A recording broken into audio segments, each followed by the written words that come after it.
Tonight on CTV, multiple car accidents leave people hospitalized. And how can homeowners save money off their water bill? Find out more tonight on CTV starting right now.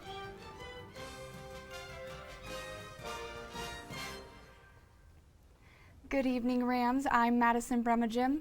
And I'm Gavin Wolf, filling in for JJ McKinney. Thank you for joining us tonight. Fort Collins resident Jance Varela has been missing for the past 4 months. He was last seen in Fort Collins on June 1st. I spoke with his mother, Linda, and she shared with me that Varela was diagnosed with a brain tumor back in May. Varela was very active on social media and his accounts have not had any activity since the time of his disappearance. No one has seen him, but so just if someone would see him and tell him to call his mom.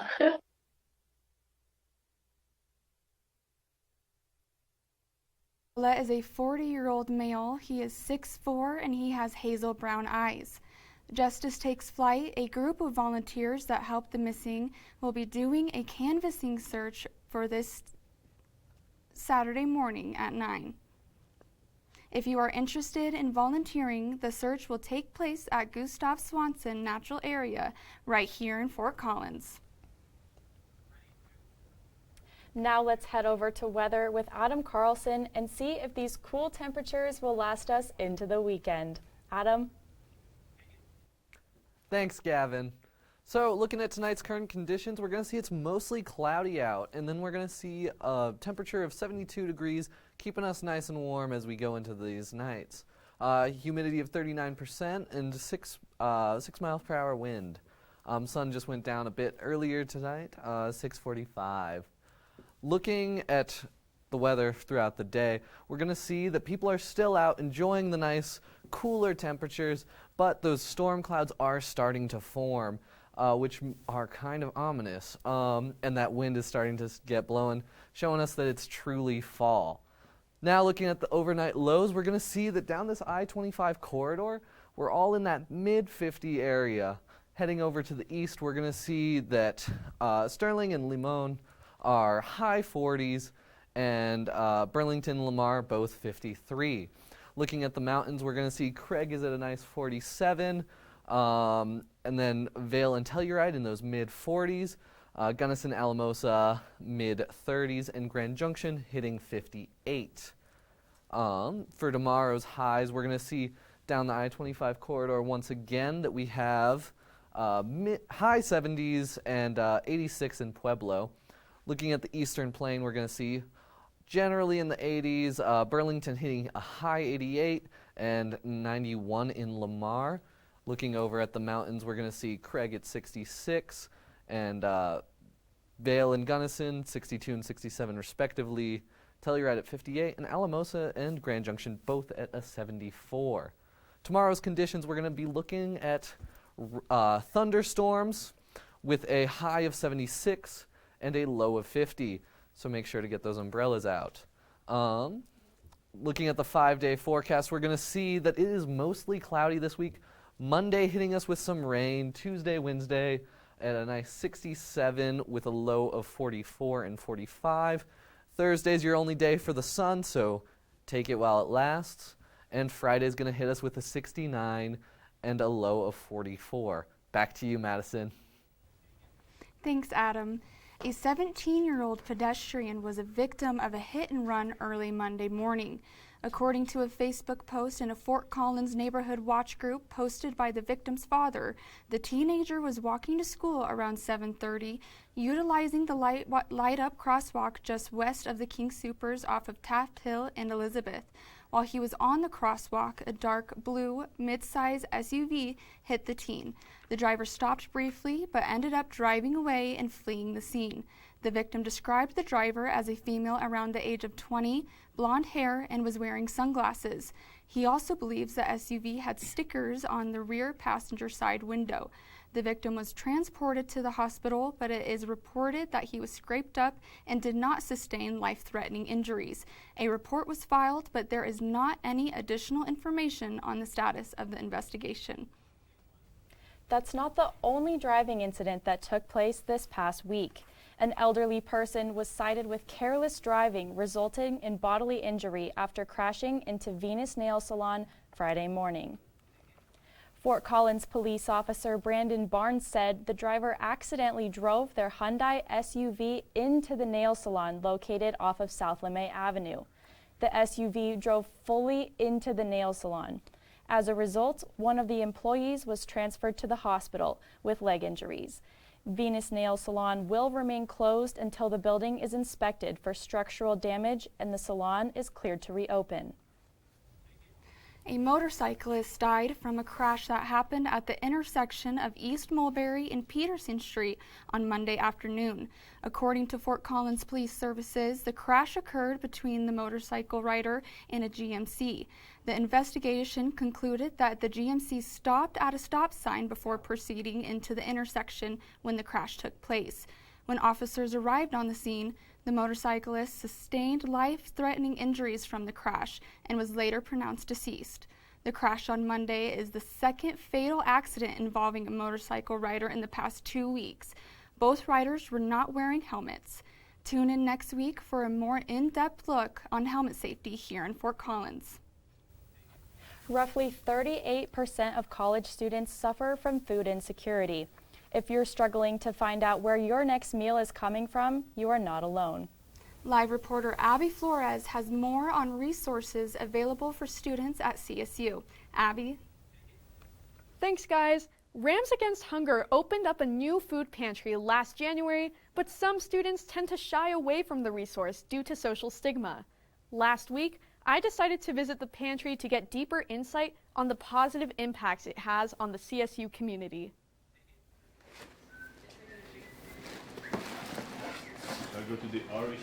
Ever since the COVID-19 pandemic, Rams Against Hunger has been helping relieve food insecurity on campus.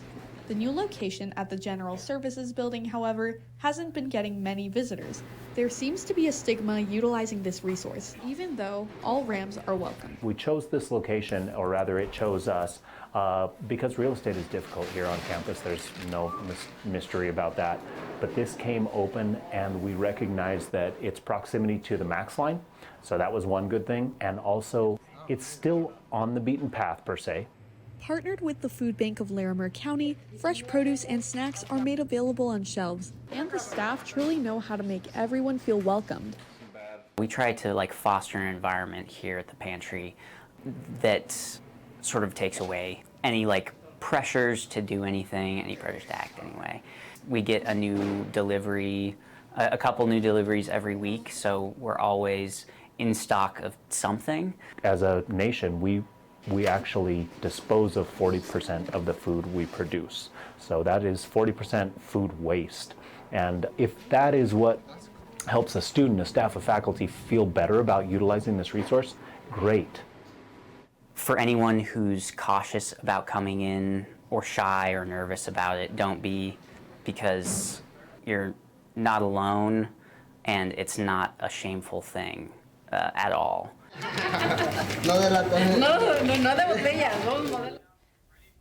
Food insecurity is more common among college students than we realize. Spaces like these can encourage students to ask for help. Back to you, Madison. Thanks, Abby. Are you someone who struggles with figuring out how you're going to get to Denver International Airport for your next flight? Well, Fort Collins has opened up options for you no matter the airline. Landline is unique because a lot of people think we're just an airport shuttle or a bus, and that's not what we do. It's really an extension of the airlines themselves. During the pandemic, travel wasn't happening as much, and so a lot of major airlines decreased their staffing. And now, with travel ramping back up again, they're struggling. And so those smaller legs aren't being serviced anymore. But we are coming in and we're stepping in and we're providing that service. We just opened it up so all airline passengers can ride us, kind of like that shuttle down to the airport, on a luxury motor coach. So it's $29 for adults or $10 for kids. It has a bathroom on board. All our seats are leather They recline further than airline seats recline too. They have in-seat power and free entertainment and Wi-Fi on board. If you're a United passenger, we actually have a partnership with them. You can book your flight as if you were booking from Fort Collins Airport rather than the Denver airport. We moved our headquarters to Colorado. We started in Minnesota and we moved out here because we were passionate about making this market work. It makes travel more convenient. So instead of spending an hour and a half in traffic by yourself, get your time back with that free Wi-Fi and entertainment, and we take the toll roads. So we get you there quicker than a lot of people can drive themselves, or they pay an arm and a leg to drive themselves. Until November 3rd, Landline is running a special for the transportation fare to be only $3 for the first 3 people who book on a segment. Don't go away just yet. After the break, see how one march helped spread awareness for ALS.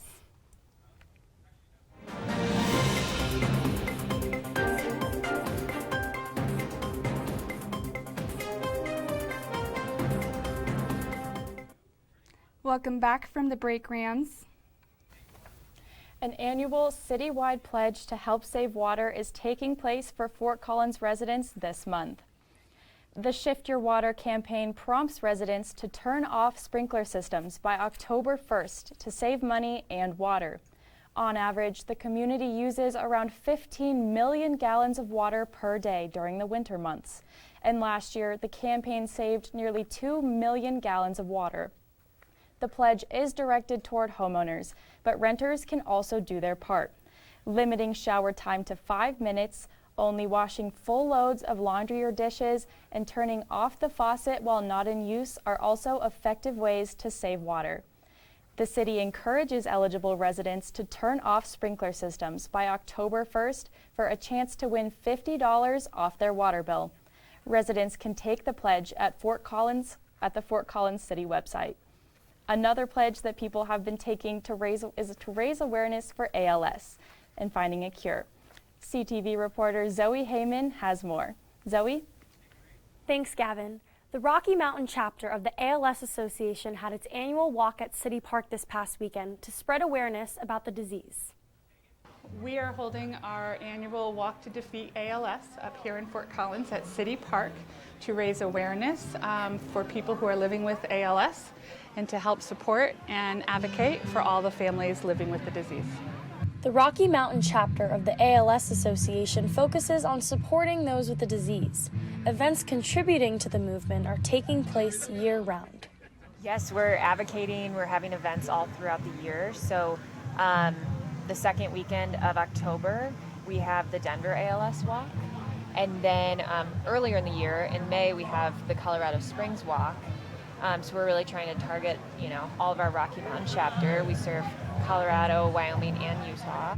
Whether it's through research, donations, or events like this, the ALS Association has dedicated their lives to fighting this disease and helping those who it affects. People take for granted that they can hold their phones, that they can talk, that they can tell their children that they love them, that they have the voice to do so. If you go on to alsaco.org, you will come right to our chapter and you can reach out to us anytime.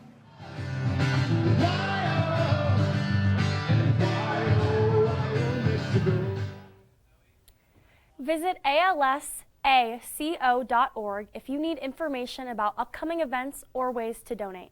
Back to you, Gavin. Thanks, Zoe. The city of Fort Collins has a personality of its own, but a recent project is here to give our city buildings a little makeover. And if you participated in the ALS March, you may have noticed it. Earlier this semester, Oleo Lighting Solutions completed installs on 5 buildings, including City Hall and the police station. These new lights are designed to stay up and lit year-round, saving the city time and money allotted to hanging holiday lights each year. According to North 40 News, Oleo owner Ron Weinmeister said, "It means a lot to us that the city of Fort Collins recognized the importance of selecting and supporting a local company. The system is designed to produce 22 years worth of lighting, which will allow city buildings to have festive hues of color for all occasions all year round. I don't know about you, but I love LED lights. I know I had some in my dorm room. I had some too, but I actually had a lot of posters, ironically. Kate Sherman has more on how some posters are more than meets the eye. Kate? I went to the 22nd Biennial Colorado International Invitational Poster Exhibition, or the CIIPE, in the Visual Arts Building here at CSU. CIIPE is one of the few international poster exhibits in the world.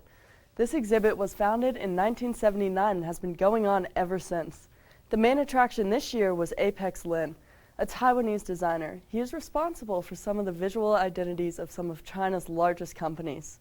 The exhibit also included work from the co-founder of the poster exhibition. He showed designs he had done for CSU's American West program. This program has focused on the American West culture and history for nearly 50 years.